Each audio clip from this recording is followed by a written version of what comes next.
नमस्कार, times of Swaraj में आप सबों का स्वागत है। मैं हूं संतोष सिंह। देखिए, एक बड़ी लड़ाई कह सकते हैं आप भ्रष्टाचार के खिलाफ तो पिछले कई महीने से टाइम्स ऑफ स्वराज के माध्यम से लड़ा जा रहा था। आखिरकार आज उस भ्रष्ट अफसर पर कार्रवाई हो ही गई, जिसको बचाने के लिए यूं कहें तो पूरी सरकार लगी हुई थी। जी हां, पूरी सरकार। और इस अधिकारी को यह भ्रम था कि मेरी सरकार है और पटना जैसे महत्वपूर्ण जगहों पर मैं काबिज हूं, मुझे कौन क्या बिगाड़ लेगा। इसी तरीके का भ्रम जो है ना, बेतिया के जिला शिक्षा पदाधिकारी को भी था। और स्वाभाविक है, भ्रम होना भी स्वाभाविक है, क्योंकि बेतिया के जो जिला शिक्षा पदाधिकारी थे, उनके जो रहनुमा थे या रहनुमा है, वो भी सरकार के नंबर 2। और जनाब पटना जिला शिक्षा पदाधिकारी के रहनुमा भी, संरक्षक भी नंबर 2, सरकार के नंबर 2 पर है। आखिर नंबर 2 वाले पर कार्रवाई कैसे होगी, चाहे कुछ भी कर दे। और बहुत पापड़ बेलना पड़ा भाई। खबर के सहारे जो है उस इशूज को जिंदा रखा गया। पिछले 3 महीने से इसके खिलाफ समस्तीपुर में ये जनाब रहे हुए हैं, इसलिए हमें समस्तीपुर से भी बहुत फीडबैक मिल रहा था।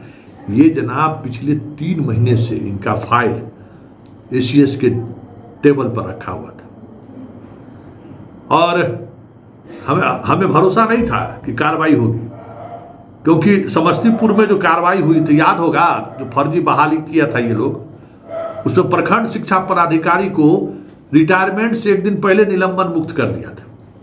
आप समझ जाइए कितना 70, 80 को मास्टर को फर्जी बहाल करने वाला आदमी, एफआईआर जिस पर लॉज होने के की पूरी कवायद चल रही थी, कई हेड मास्टर जेल जा चुके थे, उसको बचाने के लिए उसको रिटायरमेंट से 1 दिन पहले उसको निलंबन मुक्त किया, उसको ज्वाइन कराया और फिर रिटायर हो गया। वो चाहे का है तो उसका जो पूरा वेतन वगैरह का है ना, उसमें कोई परेशानी नहीं हो।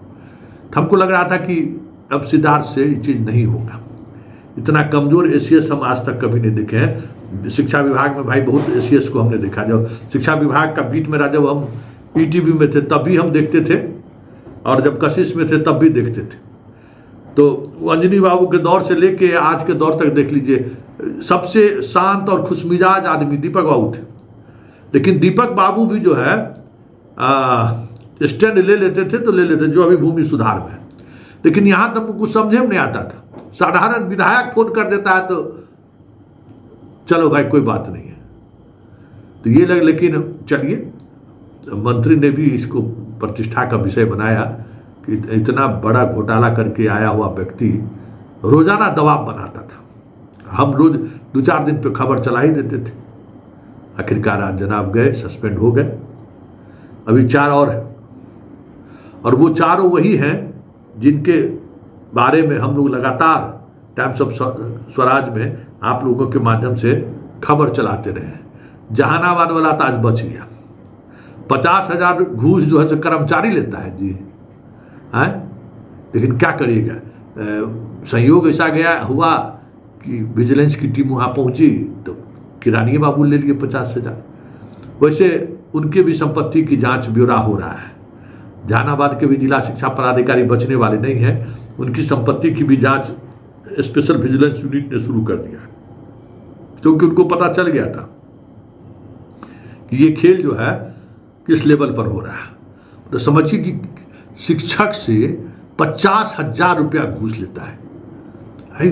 अनर्थ है नहीं, ठेकेदार है मास्टर साहब सब, क्या है कि भाई क्या कहाँ से पैसा देगा। एगो मध्याह्न भोजन बेचने वाला हेड मास्टर कुछ दे तो दे दे, बाकी शिक्षक कहाँ है। बाकी शिक्षक अपना एरियर के लिए पैसा मांगता है, बाकी शिक्षक छुट्टी पर है उसका पैसा मांगता है, उसमें देने में भी इसको पैसा चाहिए। मतलब पैसा पैसा पैसा। मतलब शिक्षा विभाग ऐसा विभाग जहाँ कहते हैं कि रेत का बालू है चारों तरफ, वहाँ भी लोग जो है सो लाखों का प्रैक्टिस इन लोगों का बना लिया है। चलिए, ये 2 तो कार्रवाई हो गई, अभी 4 बड़ी मछलियां और बची हुई हैं। और आपको हम बताएं कि जो ट्रांसफर पोस्टिंग को लेकर जो चीजें चल रही हैं,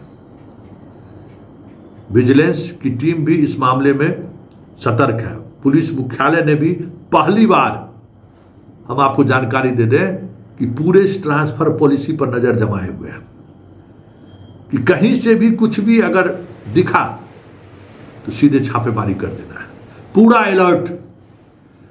क्योंकि उन लोगों को भी लग रहा है कि इस पूरे शिक्षकों की नियुक्ति से लेके ट्रांसफर पोस्टिंग तक और क्या कहते हैं परीक्षा में पास कराने तक कराने वाला गैंग अभी भी सक्रिय है, जो ट्रांसफर भी कराना चाहता है। उसमें हजारों ऐसे शिक्षक बहाल हो गए हैं जो सॉल्वर गैंग से कहीं न कहीं ऑपरेट हो रहे थे।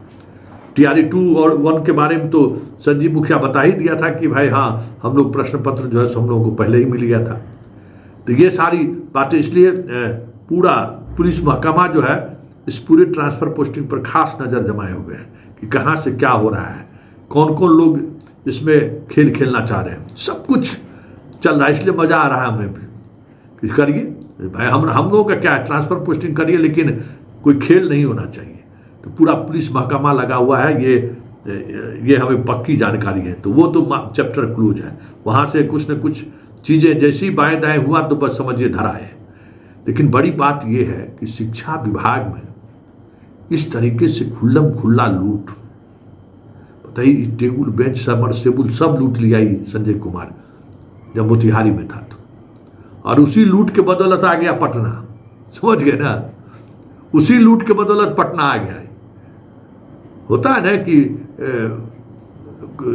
पाठक कुछ लगा, वो भी तो सनकीय आदमी था, स्मार्ट है, सवाल जवाब देने में स्मार्ट है, उसको लगा कि अरे बहुत स्मार्ट पदाधिकारी है, आ गया पटना।